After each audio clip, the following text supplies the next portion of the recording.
Hello, and welcome once again to Let's Play Steambot Chronicles.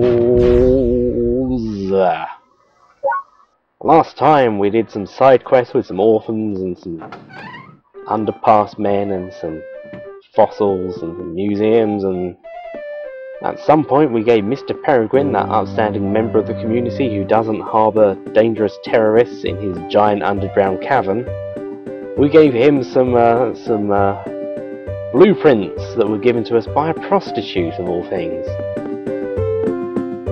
See how you're doing. It seems to have built the machines, and oh yes.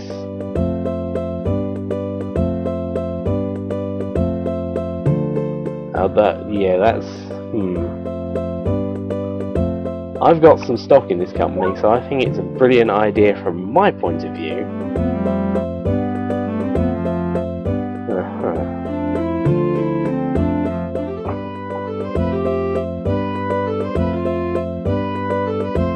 Windmill shack. Okay, can do. Right, Well, he's invested a lot of money in this equipment. We can't exactly tell him to, stop and go back to how it was before.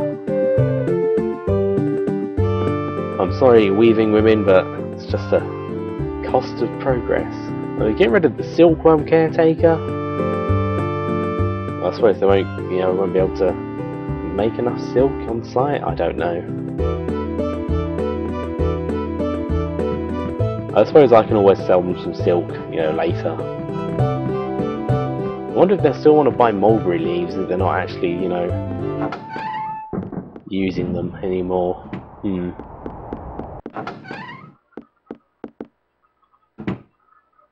Well, here we are, ruining industry for everybody.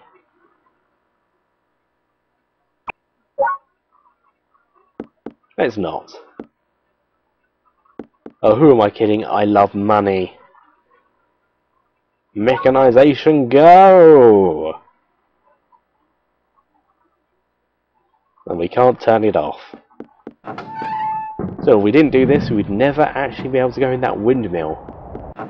And that, in my opinion, would be a crying shame, because that is a pretty keen windmill.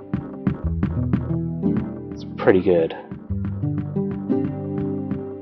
Well, you people are obsolete. I'm sure they'll find jobs elsewhere. Wow, look at this. That's pretty cool.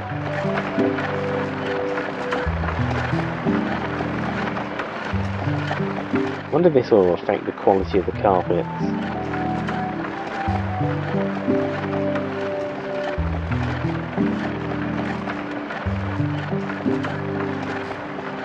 Yeah, I'm sure they'll go and work at another carpet mill or something. That one down the road that doesn't exist.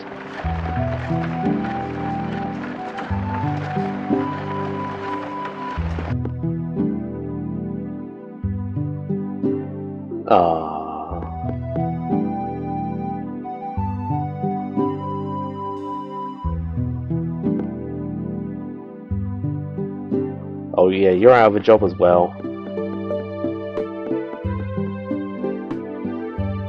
But does Mr. Peregrine need somebody to cook his meals? Maybe you'll be alright. Maybe.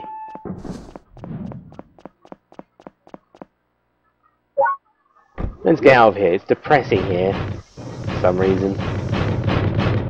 Right, okay, you may remember that all that time ago, after finding out who Vanilla is, he's the son of a shipwright, bold and virile, or something, I don't know.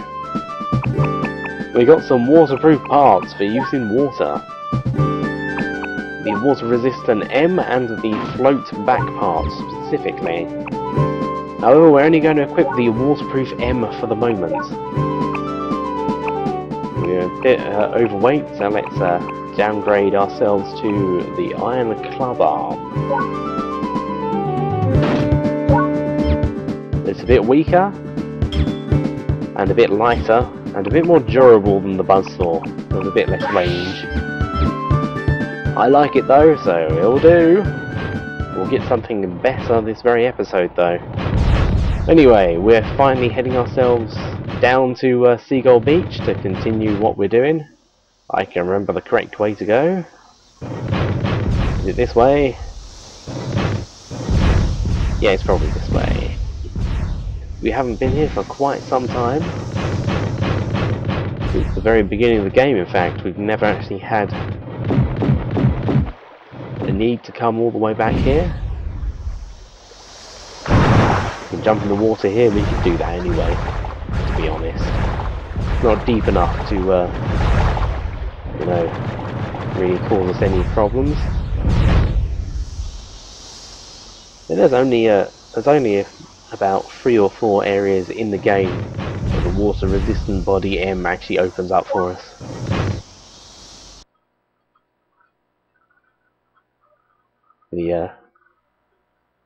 We never actually saw this loading screen because we never actually walked into Seagull Beach before. Interesting. Seagull Beach. This is where we first met, remember? Looks like the ship is still there. And here we are, back where it all began. With a better Trotterville. None of the original parts remain. While we're here, the reason I didn't want to bring the float with me is so I can punch sharks and load them onto my flatbed. Now, as free commodities go, shark is actually pretty good. It's got a decent price that it sells at, and you can sell it at the Aphrodite bar, which is fairly close by, and available at night, so you can just keep coming back. The only bugbear is only 2 sharks appear at one time.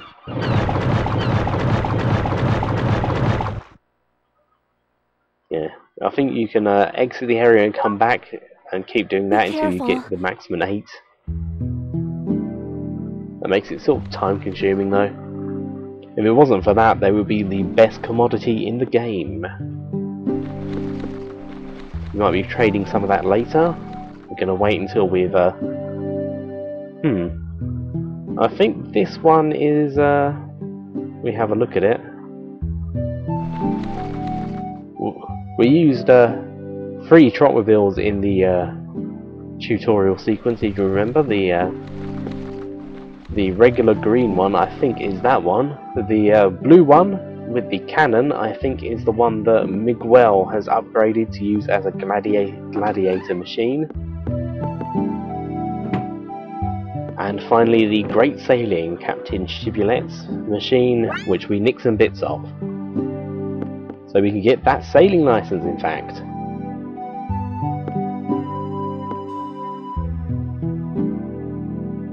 Some interesting information here. Basically just explains what happened in the tutorial, gives us a bit more insight into what happened to the ship. If you didn't play the tutorial, you probably worked out all this anyway. And none of this is actually important. The point that they mentioned is doesn't show up in the game or anything.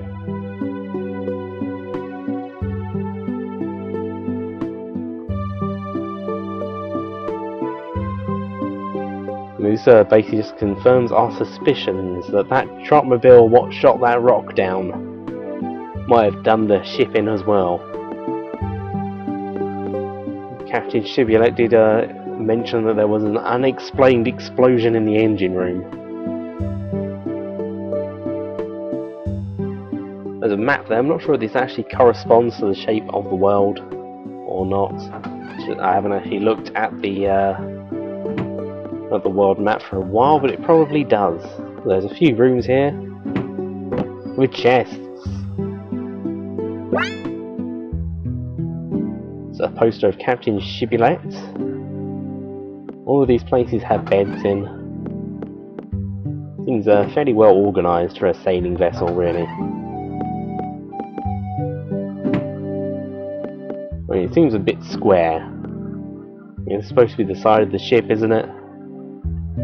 Thought it'd be a bit curved. Though we're not allowed into the actual hull of the ship because, well, that.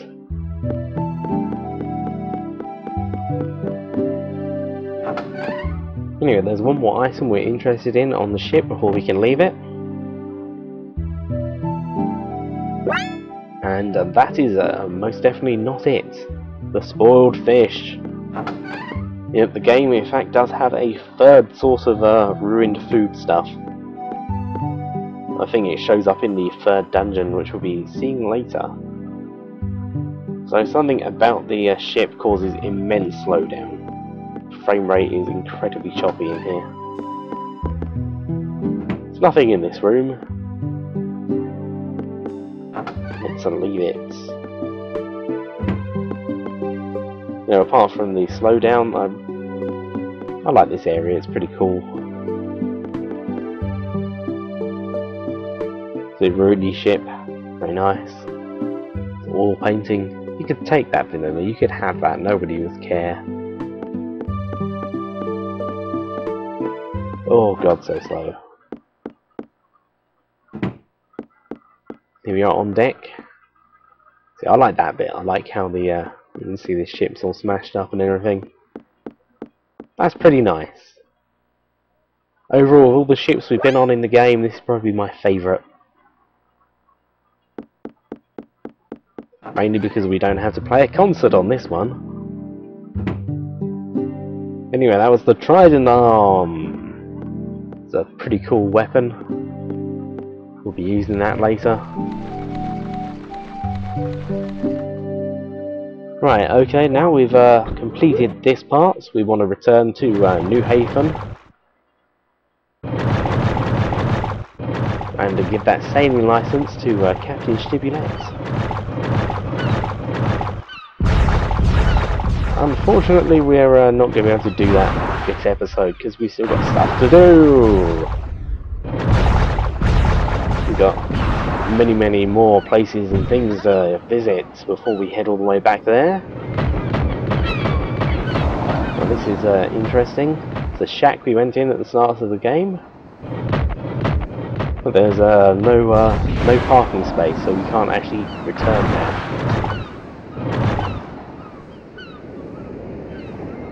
And we're back where we started. Enough of that. Right, the reason I picked up the shark was not to sell it, but for this. There are certain items that you can only develop when you're carrying the right sort of stuff. See, the human flippers, they require the human legs M and for you to have some shark on you. Of course, there's no way to get shark in your inventory. You have to have it on the back of your Trotmobile.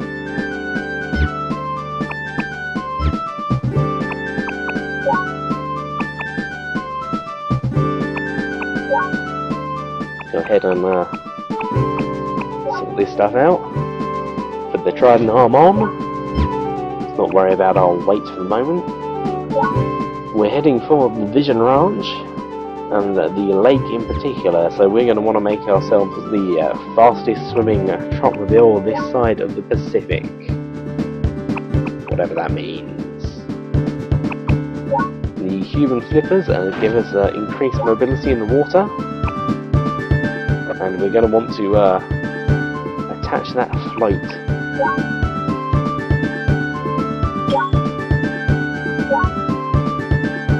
Yeah, we can sell our cargo for a reduced price if we need to change it. I'm not sure what happens if you come in here with people on you.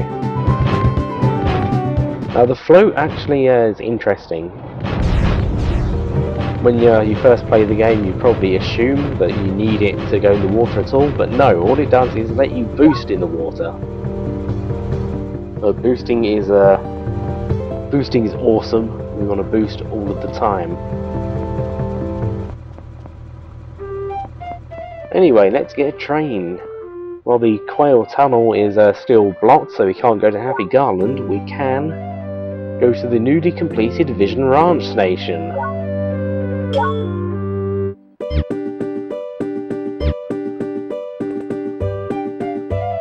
It's exciting, we've never been on a train before.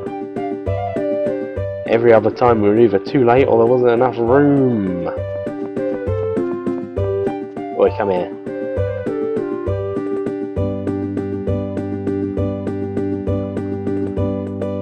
You know, that guy still doesn't know what's up with the tunnel. I wonder what is up with the tunnel. Surely the blockage should have been cleared by now.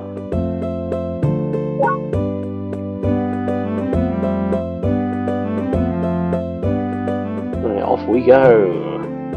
Notice that they actually had to turn the train around for that. There's only one platform. It's only one line. Doesn't seem very practical. Oh, here we are in the scenic Vision Ranch. This train station wasn't here last time we were here. There was just a load of men in trotmobiles, a load of planks and a half-completed railway.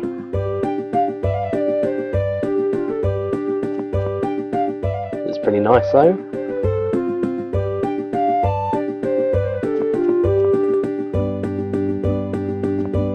Train travel is going to become increasingly more common as the game progresses.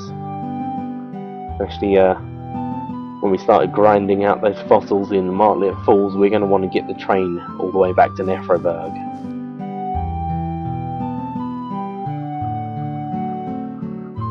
Much quicker. Oh, there's a couple of things we want to do here before we head into the lake.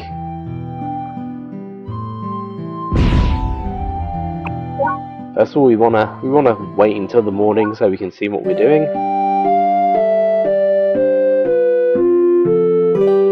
You know, simply changing our arm part is going to give us a different nickname for a change. That seems to be going up every day. The Funky Poseidon. Yep, because we got a trident, you see. Now, was Poseidon the Roman one or the Greek one? Or was he a completely different thing? I think about Neptune's probably the Roman one. This is a nice detail, the sheep actually walk out first thing in the morning. You only ever see that if you sleep at the station there. Yep, we've traded a letter for some cheese. It's best to get this out of the way right now, because I'm going to spoil this right now. This little trading quest here is... we can't finish the game without doing that, at least on the good path.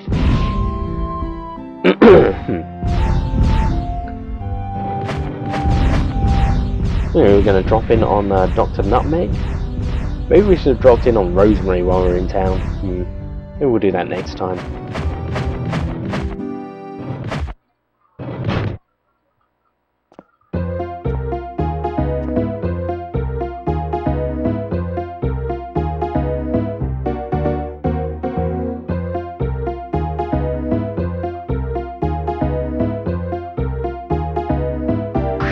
You remember last time we were here, a long time ago, Dr. Nutmeg asked us which part we wanted, the stage arm or the cuckoo grill.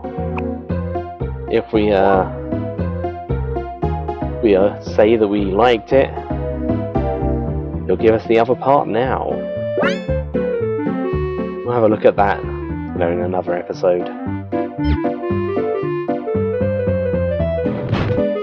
The cuckoo grill is basically a cuckoo clock that sits on the front of your trotmobile. When you do a charge attack, I believe the little cuckoo does actually pop out. Okay, let's save, because no reason, we're just saving. Nothing's gonna happen.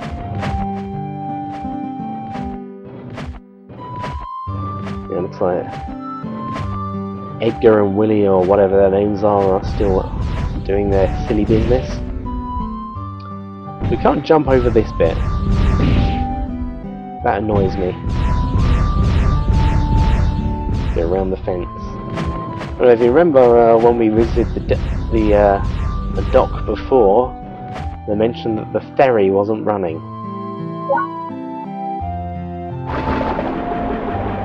Because of a mysterious beast. So I think you can guess what that means.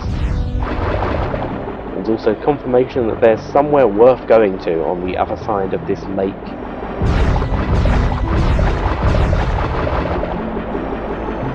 Well, the fact that there's a ferry here won't actually line up completely with what we're going to see later.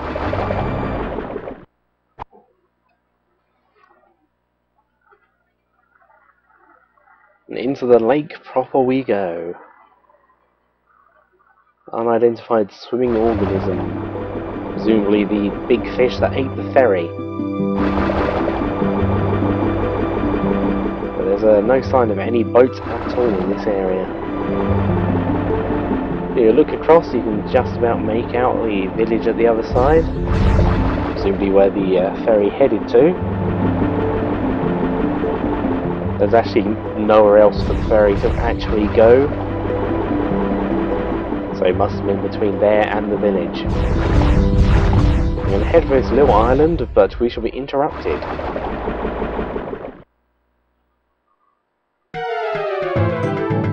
Naturally, that giant fish is no such thing, it's merely a big fucking submarine.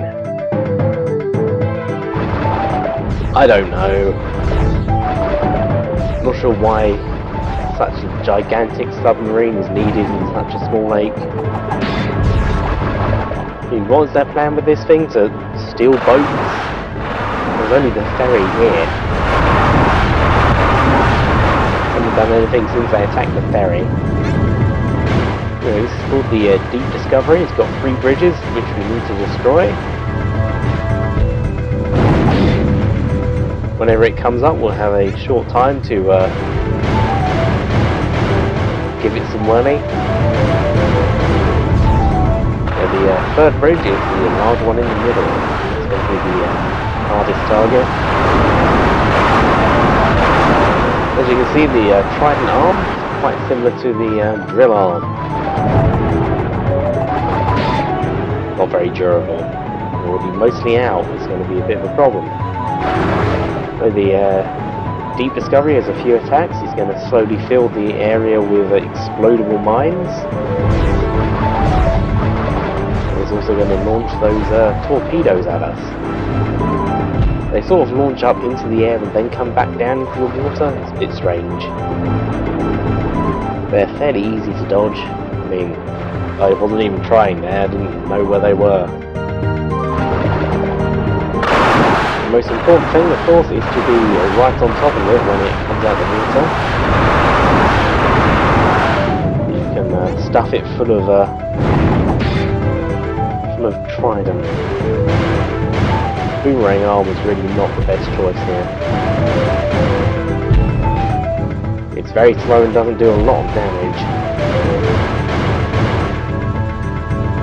And we've got most of the main bridge. Not sure if you actually have to destroy the 2 smaller bridges. Not sure what happened when you defeat the big bridge first. Oh, mind that. See, there they go up. They come down, and they go flat.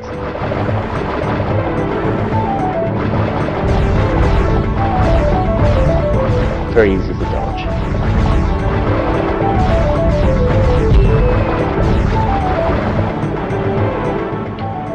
You know what, I'm not really that big of a fan of this boss. In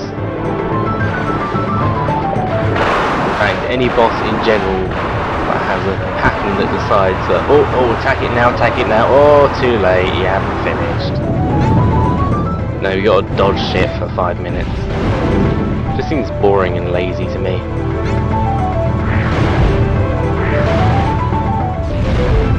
I much prefer a boss that can be defeated quickly.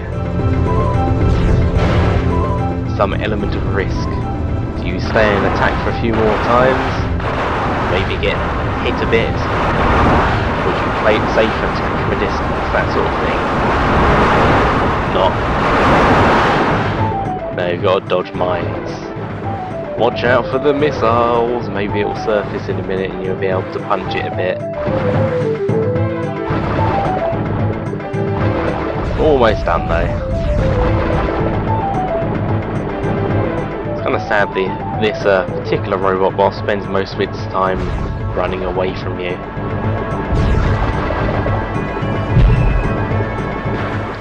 This really isn't any more challenging than the Sandcastle was. It's just much slower. At least the Sandcastle was over quickly. Oh no, very much letting me down here. If I had a better weapon, I probably could have finished this off last time. There you go, just punch. Just punch.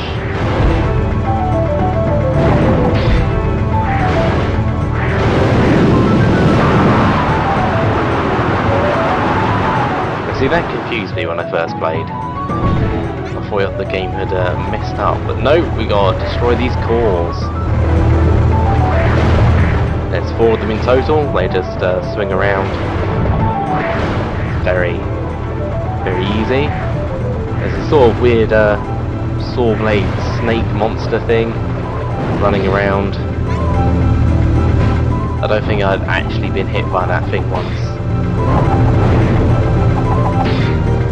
Well, this is what the interior of the submarine looks like. It's like a big cigar. I'm not sure what any of this is for actually. Yep, you think you're done, turn around, and there's another 2 down the other side. It started in the middle. It's their sort of fun, I guess. They roll around. Very much danger of running out of fuel though.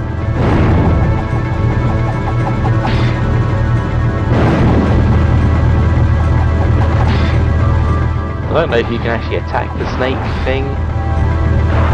It looks like you probably can. There's not much point though. Oh, even the boomerang arm is almost out.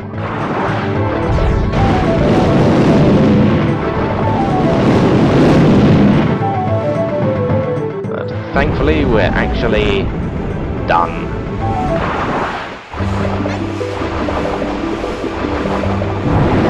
And as ever, we must destroy it. One final cherry tap. And money floats, which is nice. Game isn't mean enough to drop all the money to the bottom of the ocean where we can't get it. Sorry, lake. And we can carry on back towards that island.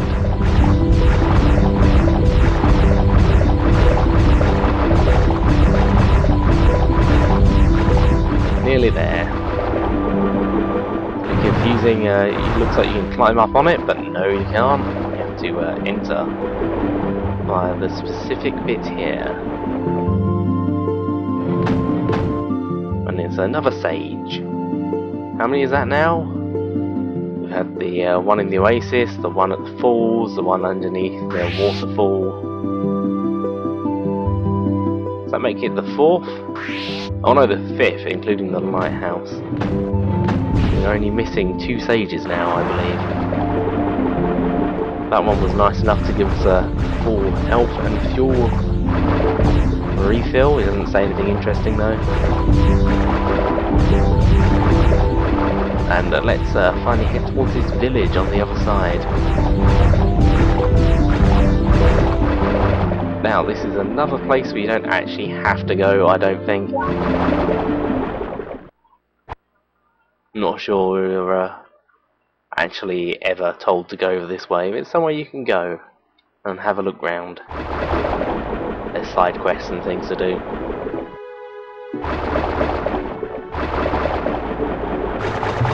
Oh, that doesn't sound good.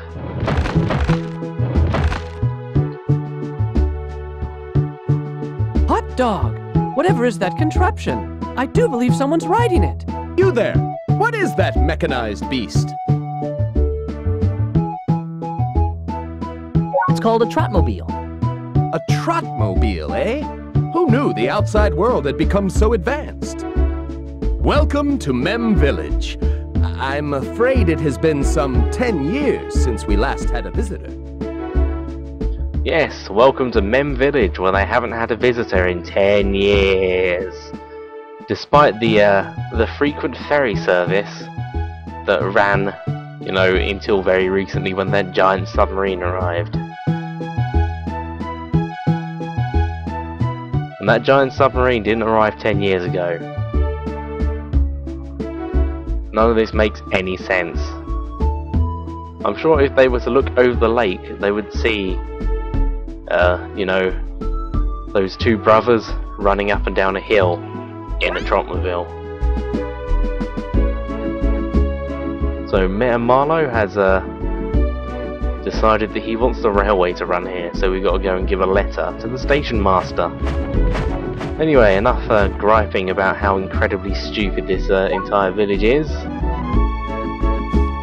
Let's eat some food and have a look round. There's a pit stop here.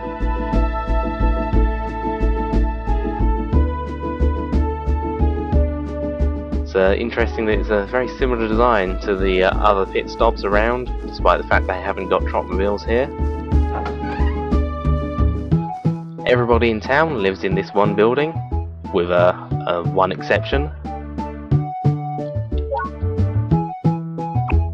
So we can buy a barrel. There's nothing really interesting for sale in the village, unfortunately. Everybody's very impressed with our trotmobile. I mean, really, it's only a very small lake. I know there's you know, you have to remember this is a PlayStation 2 game and it's probably not very fun to cross a massive lake. But these people don't seem very isolated. I mean, they've got boats. Civilization is just across the way. They can see a station from here. They can see, you know, if anybody's got a pair of binoculars, they can see all this amazing futuristic stuff we've apparently got. They can see the trotmobiles. There was a ferry service until recently, and that ferry service could only have gone to here. There's nowhere else for it to go.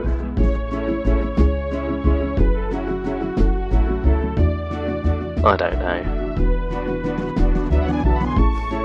Anyway, as I said before, enough griping. This is probably not my favourite village in the game. Let's put it that way. There's not much here.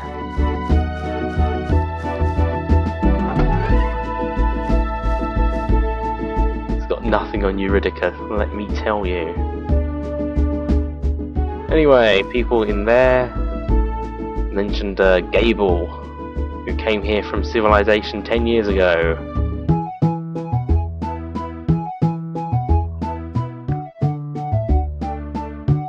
He fears that the railway will ruin the lovely peaceful environs in which he is living in. Oh, he's got a small child with him. Not really sure about that. Anyway, we've got these sort of hilly area around the back. Let's have a little look round. There's a shed here. We have to go all the way around to get to the shed though.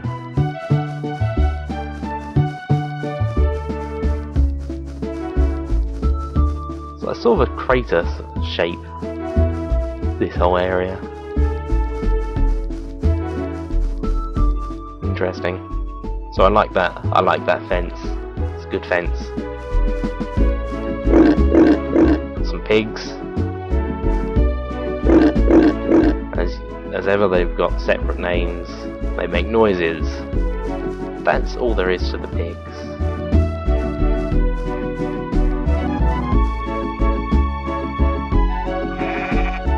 Now you may be wondering where the inn is.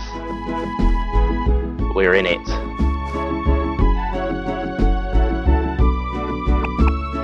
And this is the only place we can sleep in town, except maybe the pit stop. Might have a rest option. And here we are back in the main building again.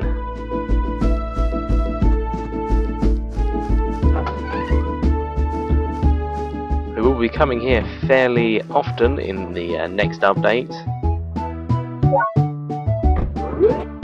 because there is a dungeon near here, and this is actually the closest save point. No option to rest. You have to use the hay. Hay. So a bit of a stomp around.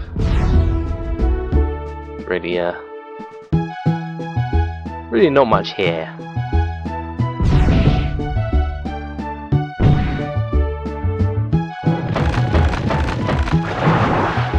That's enough for the moment of Mem Village. We got a little bit more lake to explore. What I can say is thank God I got those flippers and equipped the float. So there's a bit of a fork here. Over there's the dungeon, and over here is something that's interesting. I think it's interesting. Demonstration of the geography at work here. This is a lake Luminoso, which we know feeds into the Egret Brook. It's apparently the source of the Egret Brook. Not really sure what feeds the lake, as it were. And we head up here. We'll see that the lake feeds into a river, which leads to a waterfall.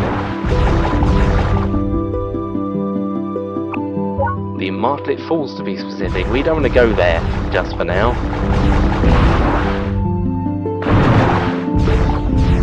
We've got stuff to do out here. If we return to Happy Garland right now, a story event will happen. It's a particular story event that I don't want to happen until I've finished my business over here.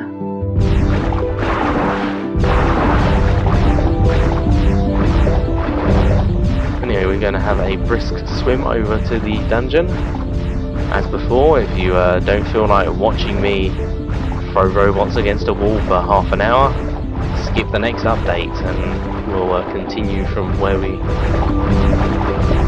Probably continue from dry land, to be honest. This is a bit dull. It's the Tempio de Lorimar. Third dungeon, the hardest one. We're gonna have a look at that next time. Hope you will join me. Goodbye.